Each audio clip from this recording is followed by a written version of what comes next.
எல்லாருக்கும் காலை வணக்கம். சூப்பராக பாதுஷா செய்யலாம். கோதுமை மாவில் செய்யலாம். மைதா எல்லாருக்குமே உடம்புக்கு கெடுதல். அதனால் பாருங்கள், ஒரு 1/4 கிலோ 250 கிராம் கோதுமை மாவு எடுத்துட்டேன். கரெக்டாக 250 கிராம். பேக்கிங் சோடா 1 ஸ்பூனு, குட்டி ஸ்பூனில் 3/4 ஸ்பூன் தான் எடுத்தேன். நம்ம தோசை இட்லிக்கு போடுற சோடா மாவு ஒரு 1/2 ஸ்பூனு பேக்கிங் சோடா. இது தான் இது போடுங்க. அப்போ தான் இந்த முறுமுறுப்பு நல்லா நமக்கு நல்லா அந்த சாப்பிட்டு நல்லா கிடைக்கும். உடம்புக்கும் நல்லது தான் நெய். நம்ம கோதுமை மாவில் செய்கிறோம்.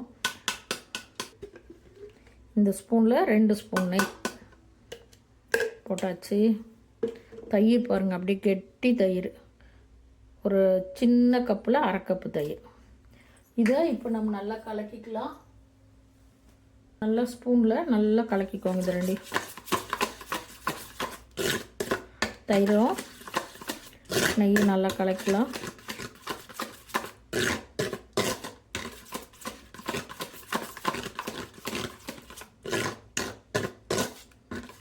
ரொம்ப ஈஸியானது, ரொம்ப டேஸ்டானது. நம்ம செய்முறையில் தான் இருக்குது. மைதாவில் செய்கிற மாதிரியே கோதுமையில் நல்லா சாப்பிட்டா நல்லா செய்யலாம். நம்ம இது மாதிரி தேவைப்படக்குள்ளே வீட்டில் செஞ்சு சாப்பிட்லாம் கடையை விட. ஆனால் இந்த கலர் பவுட்ரு அதெல்லாம் எதுவும் சேர்த்த மாட்டேன். நேச்சராக அப்படியே தான் செய்வேன். கடையிலலாம் அந்த கலர் வர்றது கொஞ்சம் கலர் பவுட்ரு சேர்த்துவாங்க. நல்லா அடித்தாச்சு. இப்போ இந்த மாவு கொட்டிக்கலாம்.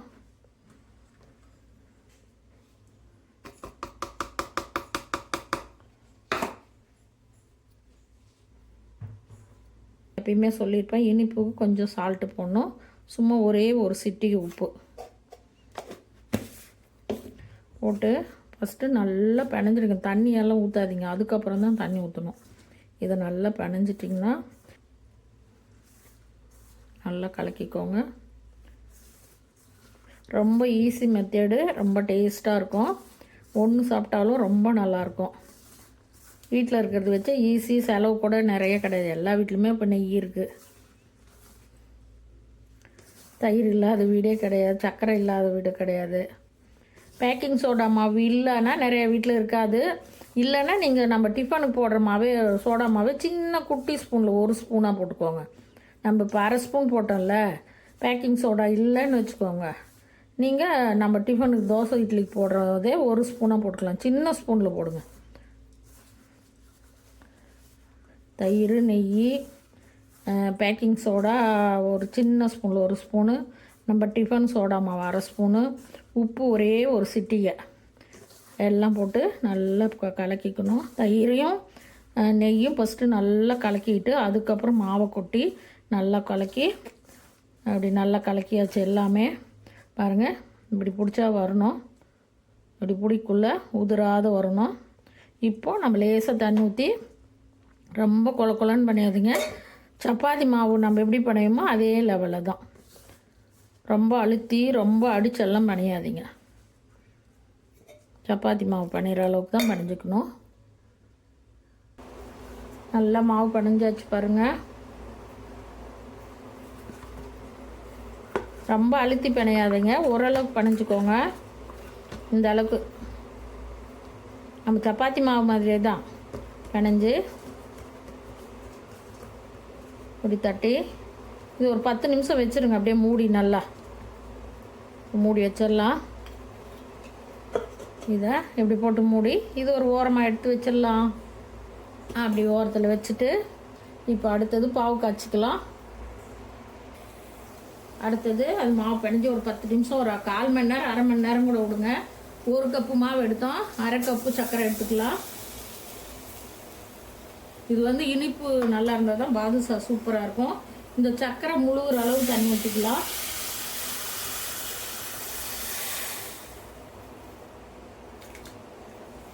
இந்த கப்பில் 3/4 கப்பு ஊற்றிக்கோங்க. ஒரு பாகு பதம் வரணும். சர்க்கரை ஒரு பாகு பதம் வரணும். சும்மா பிசு பிசு இருந்தால் போதும். அப்போ தான் பாதுஷா நம்ம வச்சு சாப்பிட்றதுக்கு 1 மாதம் ஆனாலும் கிடையாது.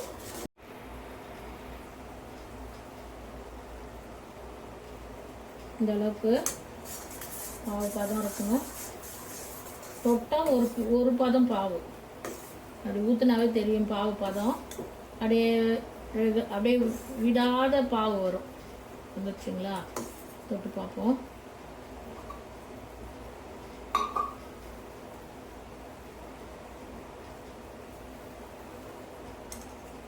தெரியுதுங்களா? இதுதான் பாவு பதம் வந்துச்சு.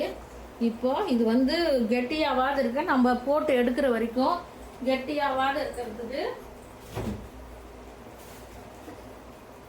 லெமன் கொஞ்சம் புழிஞ்சிருவோம். இதில் ஒரே ஒரு சிட்டிகை லெமன் புழிஞ்சு விடுங்க. அது அப்படியே இருக்கும், உரையாது இருக்கும். ஆறுனா கூட உரையாது இருக்கும். அதுக்கு ஒரு சிட்டிகை லெமன் புழிஞ்சாச்சு. அவ்வளோதான், ஒரே ஒரு சிட்டிகை.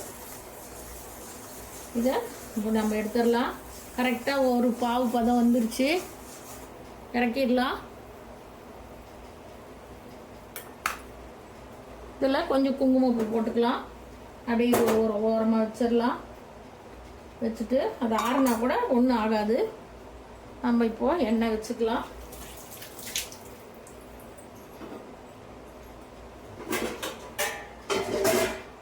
இந்த மாதிரி பார்த்த வானலில் செய்யுங்க பாதுஷா. ஏன்னா இது வந்து குழி இல்லாத இருக்கணும் பாதுஷாவுக்கு. இந்த மாதிரி சப்பையாக இருந்தால் தான் பாதுஷா கரெக்டாக வரும். எண்ணெய் ஊற்றிக்கலாம்.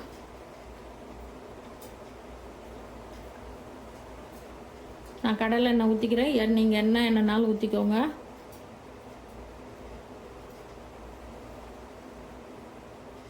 இந்த பாதுஷா முழுகிற அளவுக்கு எண்ணெய். அப்படியே எண்ணெய் சூடாகட்டும்.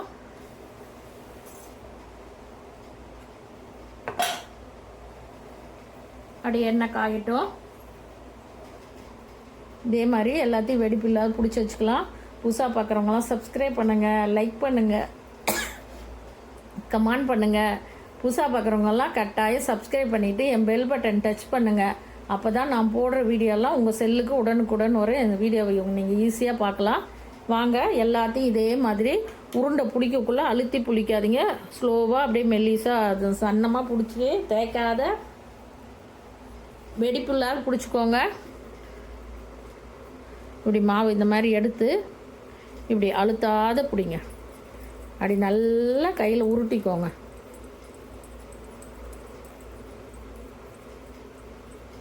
நல்லா வெடிப்பே வராத மாதிரி ரொம்ப பெருசாக பிடிக்காதீங்க. பெருசாக பிடிச்சிங்கன்னா மாவு உள்ளே நின்றுரும், வேகாது.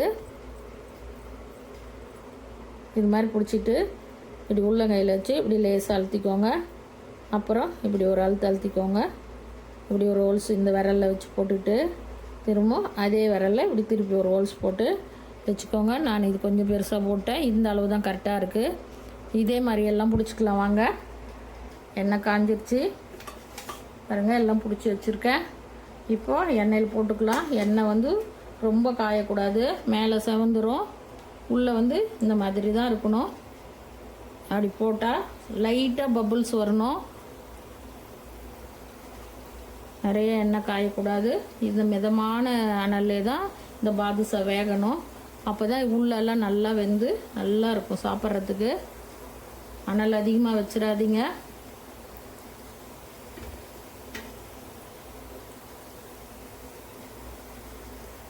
மூணு, 6, 9 போட்டிருக்கோம். அப்படியே நல்லா வேகட்டும். இதே ஸ்லோவில் தான் வேகணும், அனல் அதிகமாக இருக்கக்கூடாது. இப்போ அனல் பாருங்கள், கம்மியாக தான் இருக்கணும். இப்படி தான் எண்ணெய் இருக்கணும்.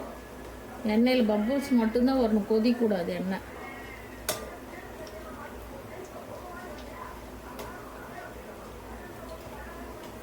கோதுமை மாவு நம்ம உடம்புக்கு நல்லது. 1க்கு 2 சாப்பிட்டா கூட ஒன்றாகாது. மைதா அவ்வளோவும் கெடுதல். மைதா கால் வலி இருக்கிறவங்க, இந்த வயிற்று வலி இருக்குங்க, அல்சர் இருக்கிறவங்கெல்லாம் மேக்ஸிமம் மைதாவே சாப்பிடக்கூடாதுங்கிறாங்க.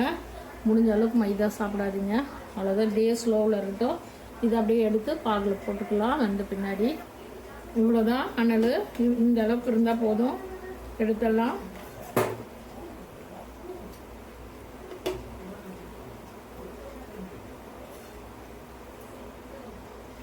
எடுத்து அப்படியே பாகு பக்கத்தில் இருக்குது அந்த பாகில் போட்டுடலாம்.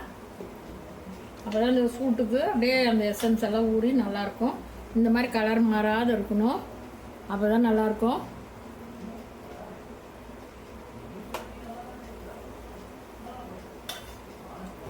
அவ்வளோதான். ஒரு கப்பில் 21 பாதுஷா வந்துருக்கு. பாகில் போட்டுக்கலாம். போட்டு இந்த பாகில் அப்படியே கொஞ்சம் நேரம் திருப்பி விடுங்க. செம்ம சூப்பராக இருக்கும். பாகு சூடாக தான் இருக்குது. இந்த ஒரு கம்பி பாதம் வந்து பண்ணிங்கன்னா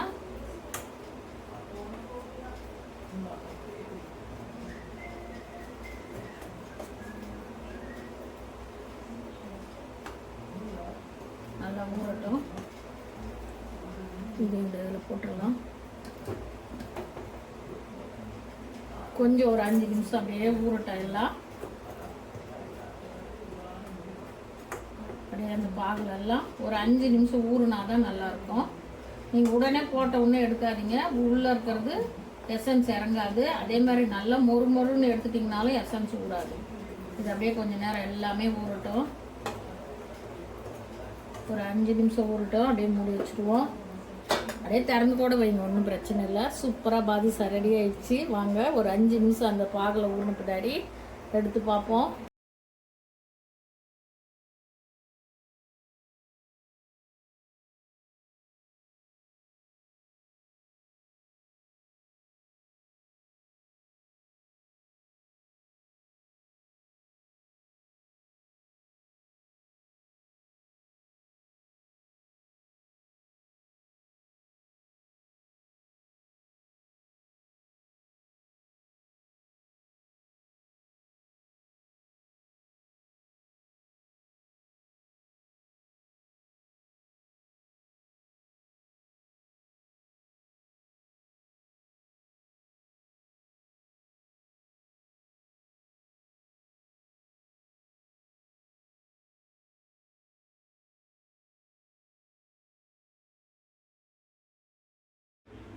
குங்குமப்பூ வச்சுக்கலாம் மேலே. அதே அப்படியே கொஞ்சம் எசன்ஸை ஊறட்டும்னு வச்சுருக்கேன். இந்த குங்குமப்பூ தாங்க 320 ரூபா. இது அப்படியே மேலே வச்சு எடுத்து சூப்பராக சாப்பிட்லாம். செம்ம டேஸ்ட்டாக இருக்குங்க. நான் ரொம்ப ஏன்னா மைதானா கரெக்டாக இருக்கும், கோதுமையில் இந்த அளவுக்கு வரும்னு நினைக்கல. செம்ம கோதுமைனா நம்ம சாப்பிட்டா வயிற்றுக்கு ஒன்றும் பிரச்சனை இல்லை. மைதா ரொம்ப உடம்புக்கு கெடுதல். நான் கோதுமையில் இந்த அளவுக்கு வரும்னு நினச்சி கூட பார்க்கல. செம்ம சூப்பராக இருக்கு. அங்கே செம்மையாக பாதுஷா ரெடி ஆகிடுச்சு. உண்மையாலுமே நான் நினச்சே பார்க்கல. கோதுமையில் செய்கிறோம் இந்த அளவுக்கு வரும் நான் கொஞ்சம் கூட எதிர்பார்க்கவே இல்லை. மைதா ஓகே, கோதுமையில் இது வரைக்கும் செஞ்சதே இல்லை. செம்மையாக வந்துருச்சுங்க. ஆனால் நீங்கள் இதே மாதிரி செஞ்சு கொடுங்க. குழந்தைங்களுக்கு பெரியவங்க வரைக்கும் எல்லாருக்குமே ரொம்ப நல்லது. சூப்பராக இந்த வந்து இதே மாதிரி செஞ்சு கொடுங்க. பாருங்க செம்ம சூப்பராக இருக்குது. அப்படியே ஒன்று எடுத்து சாப்பிடலாம் பாருங்க. வாயில ஒரு செம்மையா இருக்குங்க. அரே அரே லேயரா வருது பாருங்க. கோதுமையில இந்த அளவுக்கு வருதுன்னா சான்ஸே இல்லை. டேஸ்ட்டும் செம்ம சூப்பராக இருக்கு. நான் செஞ்சவங்கள பாவில் போட்டு ஒரு நேரம் சாப்பிட்டு தான் செம்மையாக இருக்குங்க. நல்லா இருக்கு. உள்ளே நல்லா வெந்து நல்லா இருக்கு. உடனே எடுத்துட்டேன். இன்னும் கொஞ்சம் பாவில் ஊறிச்சுன்னு வச்சுக்கோங்க. செம்ம அப்படியே தொட்டவுடனே ஊதுரும். உடனே பாவில் போட்டு உடனே எடுத்துட்டேன். சாரிங்க, என் வீடியோ பார்க்குறவங்களுக்கெல்லாம் இன்னைக்கு காலையில் வீடியோ வரல, கொஞ்சம் வெளியில் போயிட்டேன், அதனால் வீடியோ பண்ண முடியல. வந்த உடனே இந்த வீடியோ ஃபஸ்ட்டு போட்டு இப்போ போடுற இந்த வீடியோ நாளையிலேருந்து ரெகுலராக 9 மணிக்குள்ளே வீடியோ காலையில் போட்டுருவேன். வாங்க நீங்களும் இதே மாதிரி செஞ்சு 1 மாதம் வச்சுருந்தா கூட கிடையாது. நல்லா பாகு ஒரு பதம் அந்த பிசு போகிறக்குள்ள சக்கரை பாவை காய்ச்சி போட்டு எடுத்து வைங்க. வந்துட்டார் பாருங்க. எப்போனாலும் வீடியோவோட பேசினா வந்துடுவார். அம்மா வந்துட்டார் பாருங்க.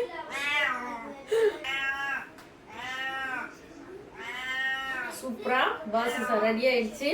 வாங்க இதே மாதிரி பாதுஷா பாருங்க. அப்படியே உதிர்ந்து எடுத்தா பாவில் போட்ட உடனே உடனே எடுத்துட்டேன். இன்னும் கொஞ்சம் ஊறி எடுத்து இன்னும் நல்லா அப்படி தொடக்குள்ளே உதிரும்.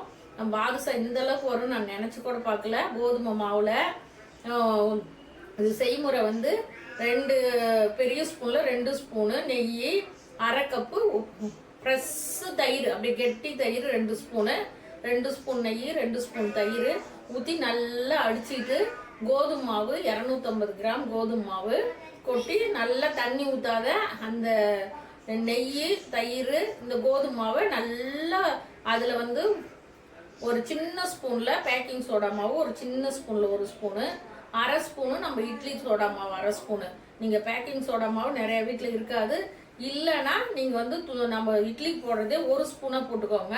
போட்டு நல்லா தண்ணி ஊற்றாத அந்த நெய்யிலையும் தயிரில் உப்பு ஒரு சிட்டிகை கட்டாயம். எல்லா வீடியோவும் சொல்லுவோம், இனிப்பு செஞ்சோம்னா அதுக்கு உப்பு போட்டே ஆகணும். ஒரு சிட்டிகை உப்பு போட்டு நல்லா பனைஞ்சு இப்படி கையில் பிடிச்சிங்கன்னா உதிராது. அப்போ தான் அந்த கரெக்டாக பதம்னு அர்த்தம். நல்லா கலக்கி பனைஞ்சிட்டு அதுக்கப்புறம் ஒரு 3/4 கப்பு தண்ணி, அவ்வளோதான். இந்த கப்பில் 3/4 கப்பு தண்ணிங்க கரெக்டாக இருந்தது.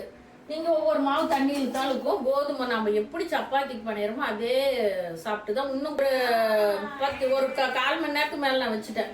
இதை வச்சு நல்லா மூடி வச்சுருங்க. மூடி வச்சுட்டு அதுக்கப்புறம் நம்ம எதில் மாவு எடுக்கிறோமோ அதில் வந்து 1/2 கப்பு சர்க்கரை, அந்த சர்க்கரை முழுகிற அளவுக்கு தண்ணி, அந்த 1 டம்ளர் தண்ணி 1 கப்பு தண்ணி ஊற்றுனேன். ஏலக்காய் 4 தட்டி போட்டுக்கோங்க. பவுடர் பூ இருந்தால் வச்சுக்கோங்க. பாருங்கள், குங்குமப்பூ வைக்க மறந்துட்டேன். நல்லா ஸ்கூல் விட்டு வந்துட்டாங்க. குங்குமப்பூ வந்து நம்ம எடுத்து